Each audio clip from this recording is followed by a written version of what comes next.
What's going on, everybody? It is Greg back for, I don't even know what to call this, a vlog, a little mini vlog, or just me venting to, well, that's gonna be cool, venting, just talking some things out from my head, I guess.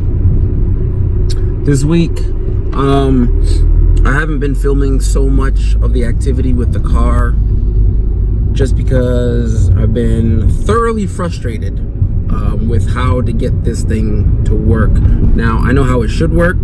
It seems very simple. I wire way more complex things than this on a daily basis. But we finally found the issue thanks to Brian coming over yesterday and spending, I think it was like 2-3 hours trying to figure it out. Christian came over, as you probably already seen in his vlog. Today, Ray came over. You guys might not know Ray. I didn't film him over because we were just trying to really trying to figure out what was going on with the car. And it's always weird to just like, hey man, first time really seeing you in a long time. Hey, there's a camera in your face and you're gonna be on YouTube. Maybe the next time, well, I'll see him tomorrow actually, because he has a temporary patch or a fix that will work.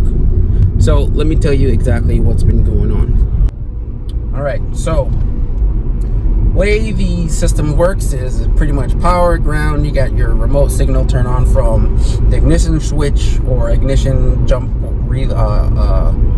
a turn on relay from the front of the car. You pick a fuse, you get ignition. It's like a remote wire, like an amp. Big deal. There's 3 wires to hook up in this thing. It shouldn't be so hard. Ran everything, have everything buttoned up, cleaned up all the wiring. It wouldn't turn on, it wouldn't turn on, it wouldn't turn on. I didn't go too far into in-depth in my last video, which you would have already seen by now. If you did, thank you. If not, go check it out. Excuse me. So, we did everything. We got pretty much to the point where relays work a certain way. They get a ground, they get a power, constant power from the battery, they get an ignition or a switch source, and then whatever you're trying to hook up goes to the other end. Simple.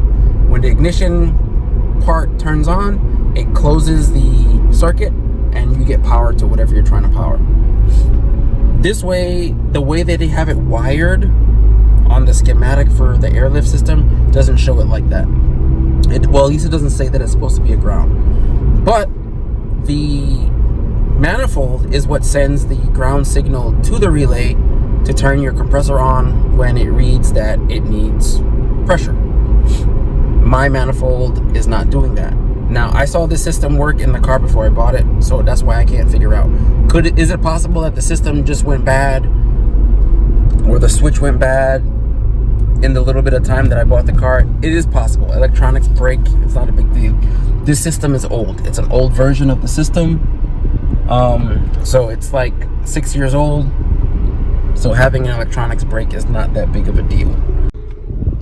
With that said, we figured out today, and once again, shout out to Ray, who was an old school member of Dub Empire way back in the day. This is when I first was going to like the first meet. I met him. He dealt more with like Audis and stuff like that, and he still does.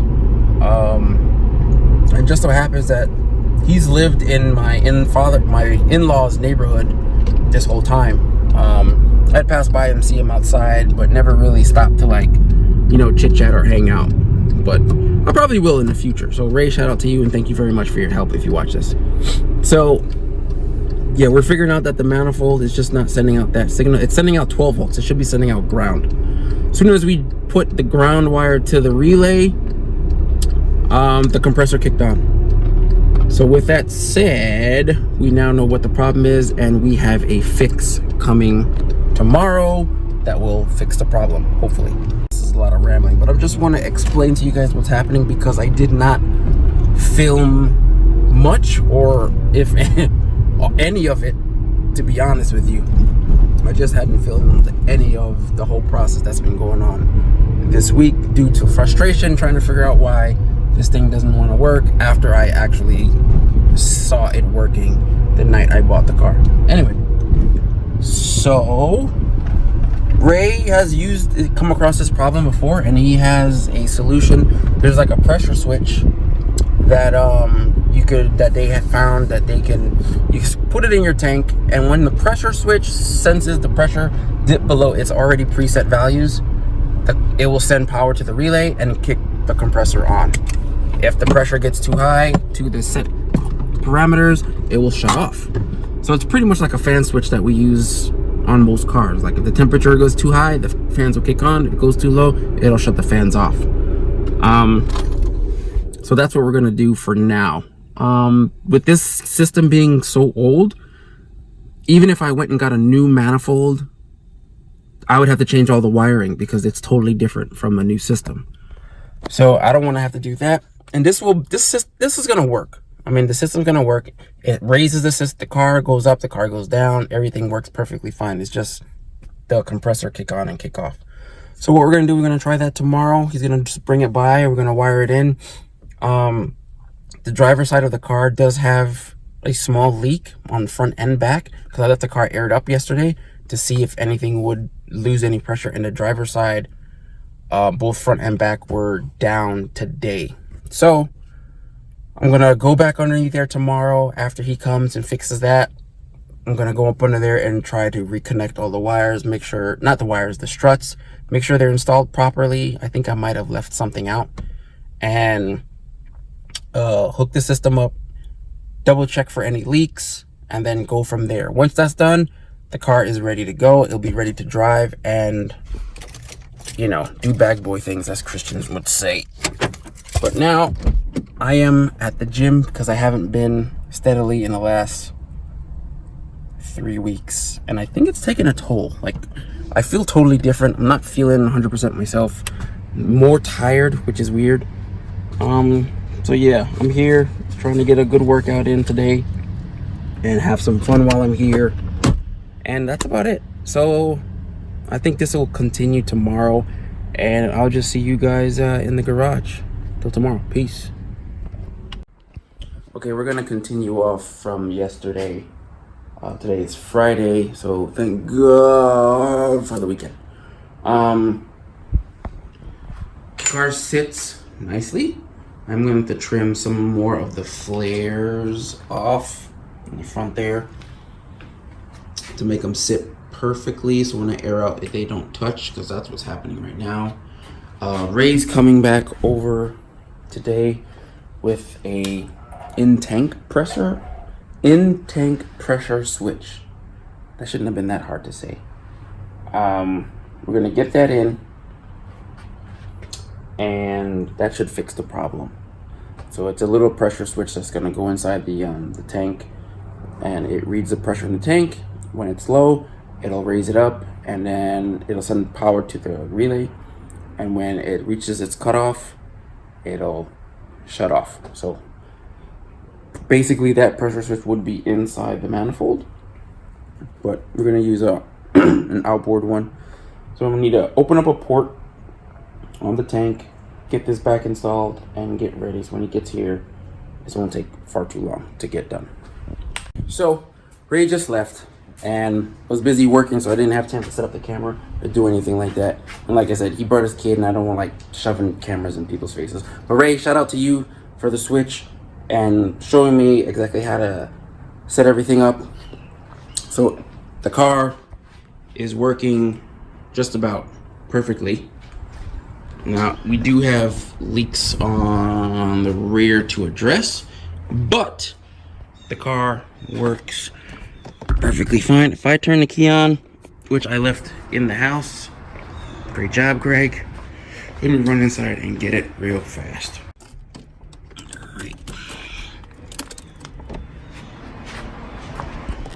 Alright, you can see we have this pressure sensor in the tank, as you can see it.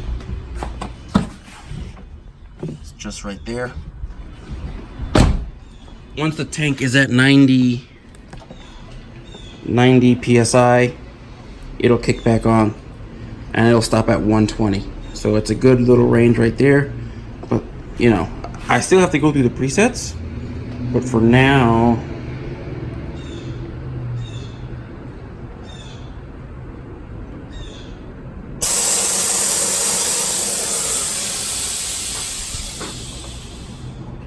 She's back.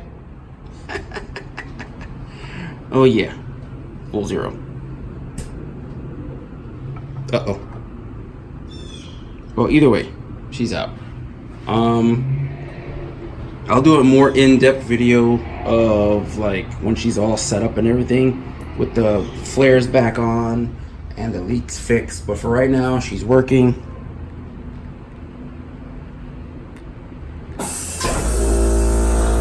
As you can hear, the compressor kicks on because we're below the 90 psi, and the car's back up. Sweet. See, we're at 75 psi. Once it fills up to the 120, it'll shut off. So, yep. But we're just gonna kill it for now. I don't want to drain a battery or anything. So now the task of cleaning back up the wiring, moving the tank around, maybe move the tank a little bit forward or anything, or I might have to find a different port to use for the tank, but I don't know. I'll just move the everything up a little bit more once I clean up the wiring and once I figure out what exactly is leaking on the strut back here. Clean all the wiring up. I'll do that probably tomorrow after, like in the midday afternoon, and just get the car cleaned up pretty much. Can't wait to just take her outside and wash her because she's incredibly dirty. Get the flares back on and then take her for a drive pretty much. Take her for a cruise once everything's solid and she holds pressure. Take her for a drive, see how everything works. Set the presets. We'll have to do that. The car can't calibrate itself because he told me that since it's not directly connected to the tank, is not directly connected. I'm dying slowly. To the system, it won't be able to calibrate. But either way, or maybe it will, because the pressure sensor in on the remote still works. It still reads the right pressure. So I don't know. We'll try it. I'll set everything up and then I'll go from there. This is gonna be a learning curve because I don't know anything about this. So I'm going to read the instructions, set the pressures, set the right heights, and then once it holds pressure perfectly, we'll go from there and then everything will be done. Right now, I gotta take off. I gotta go run pick up Isaiah. So that'll be it for today. This is why it's been taking so long, because we couldn't figure out what was wrong with it, but we got it squared away now. Have some parts coming in from people that donated some stuff, which I greatly appreciate. When they come in, I'll shout those people out. And yeah, man, it's been super stressful, but I feel like it's over now. Now it's just the easy stuff to fix the leaks, and then we can get this car back on the road. Then we can get the Smurf in, get it fixed up to a point, and get it out of here, get it sold. Maybe to one of you guys, who knows. So if you guys like the content, you want to continue with me on this journey, getting her up to par for the show here in Helen in a couple weeks, hit the subscribe button. Throw me a thumbs up. That's important. That helps spread the channel around. So if you guys like the content, like, subscribe, do all that stuff that you do on YouTube. And yeah, man, we're getting there. We have a lot of stuff to do, and you guys are gonna be on for the come with me on this this journey. So stay tuned. We have some parts coming. Shout out to Brian. I didn't show you in the last clip, but he took a part that I just got, and he did, if you follow me on Instagram, you'd have already seen it. So yeah, I'm real happy about that. Maybe I'll get that today or tomorrow. Either way, I'll find them and I'll pick it up, and that's it, man.